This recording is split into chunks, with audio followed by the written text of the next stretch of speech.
Hello langga! Today, isi-share ko sa inyo kung paano ako gumawa ng sumang balinghoy or kamuting kahoy. Napakadali at napakasimple lang nitong gawin mga langga. I'm sure magugustuhan mo ito. Kaya stay put ka lang dyan dahil pagkatapos nito, sasamahan mo ako magkakape tayo. Pero bago yan,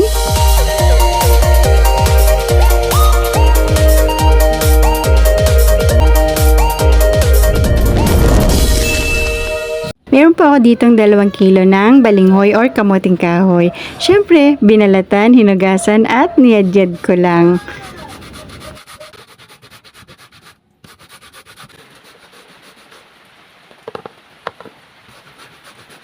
Diba, ang bilis natin matapos. At ayan na nga ang labas ng 2 kilo. Maglagay lang po tayo ng paunti-unti sa isang malinis na tela at atin po itong pipigaan.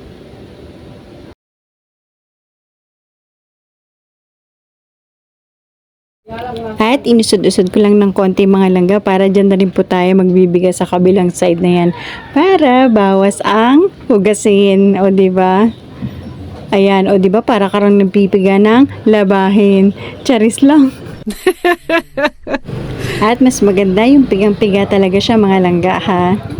Yan. Repeat the process lang hanggang sa maubos pa natin lahat ito.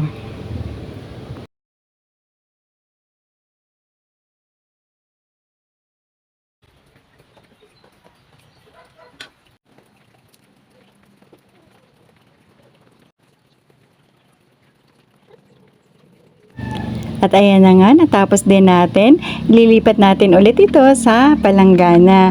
Mas maganda po kasi mga langga pagka malaki yung ating ayan, ganyang pinaghahaluan natin para mas maalwan pong kumilos. Then dudurugin lang po natin yung mga buo-buo na yung mga langga. Be sure na matanggal po lahat yung mga buo-buo na yan, madurog po. Pwede rin po kayong magkamay as long as malinis po ang ating kamay. At kapag okay na, nagdagdag na po ako dyan ng 2 cups of coconut milk. Haluin lang po natin ito ng maigi.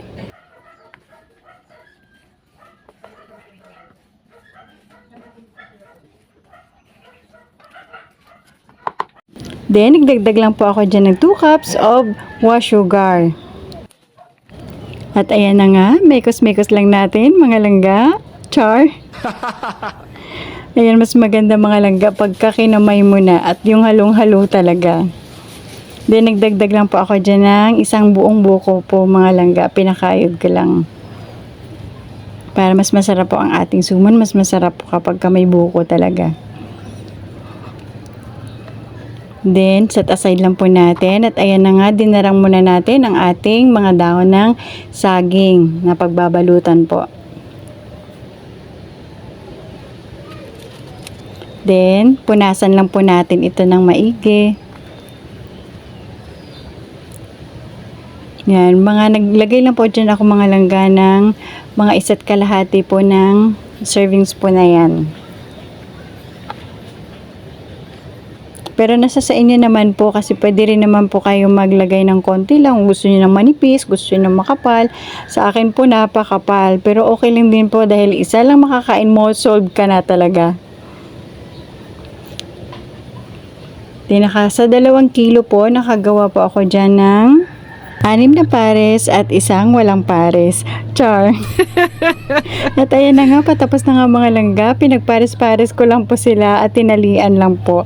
At isasalansan po natin ito sa kaldero. Kailangan po may sapin talaga na dahon ng saging yung ilalim mga langga para hindi pa ito masunog ha. Then lagyan po natin ng tubig. Level lang po dun sa ating suman. At isinalang ko lang po ito mga langga sa kahoy para mas tipid. O diba? Since ang lugar po namin mga langga ay mapuno, marami pong kahoy na panggatong o sangkapatipid, di ba? And after 4 hours of waiting, ito na nga po, luto na ang ating sumang balinghoy. At pag sinabing suman, alam na alam ko na alam mo kung ano yung best partner dyan. Ang mainit na kape. Naku langga, natatakam ka na ba? Eto na nga, titikman ko na para sa'yo. Unang kagat, syempre akin lahat. Char! Ano pa iniintay mo? Tara na!